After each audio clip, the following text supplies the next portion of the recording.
Yung nangangagat ng walang Kaya nga kagabi. mas maganda Paggabi, ako'y panatag ang loob. Kasi pag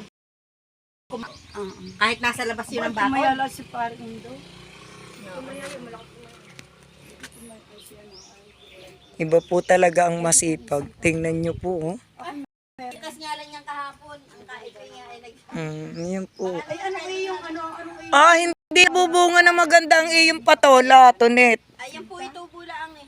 Oh, kasi medyo na ano siya ng init eh. Ano? Ang maganda mo itong kalabasa.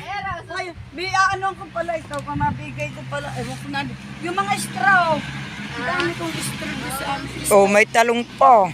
Ay, nakapitas na yan. Nakakay kapanis. Kapanin mo na dyan. Saka unang sitaw. Bibili daw ng gulay. Inaboy dito ni Ay, Jenny. hindi. Kailan ka pupunta sa baryo? Di bukas ng umaga. Hindi ko lang po alam kung Tano? ano kasi makakaroon. Yung paghingi nga natin ng bulaklak. Ay, kumuha na lang kayo doon. Wag lang yung banda. Oo. Yung ganitong dapo. Puti lang. Yung puti. Kasi nakakayang mga kami makiagaw pa doon sa mga bulaklak.